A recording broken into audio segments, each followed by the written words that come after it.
Hey folks, it's me, Middle Management Gamer, and we're back in the kitchen today. I have some leftover buttermilk, so I figured I'd make a savory chicken cobbler with a buttermilk biscuit top.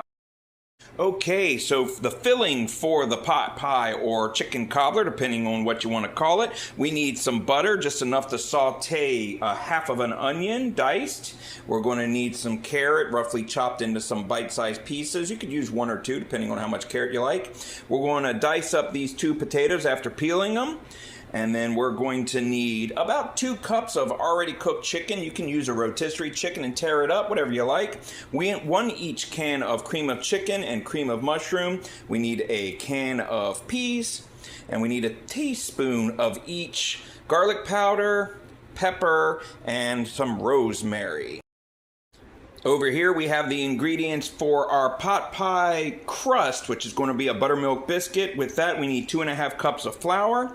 We need 4 teaspoons of baking powder, 1 tablespoon of sugar, 2 teaspoons of salt, 2 cups of buttermilk, that's still in the fridge, and then a ½ cup of unsalted butter melted. Of the onion to saute those, and while that's going on, we're going to put our diced potatoes and carrots into some water and boil for about 10 minutes until soft. Alright, so we're multitasking over here. I got our casserole pan here, and we layered the chicken on the bottom and put peas on top of that. I got a really small can of peas. I'm not a huge fan, but a lot of people like them, so you can put as much or as little as you want in there.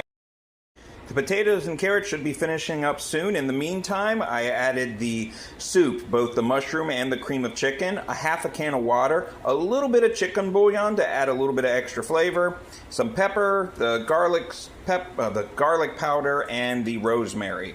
This is going to be our filling. Mix it all together. Alright, we're going to mix our dry biscuits ingredients with our buttermilk.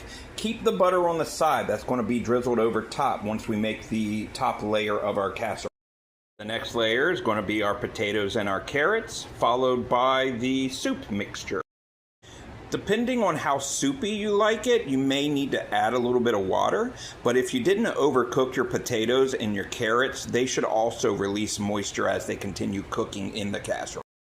Alright, now we're going to spoon our biscuit mixture over top and then smooth it out and add butter. Then we're going to wrap in tin foil and throw it in the oven covered for about 40 minutes at 450 degrees. I definitely suggest putting it on a pan when you put it on the oven, because it might boil over on you depending on how full your casserole dish is. But doesn't that look nice and golden brown and delicious?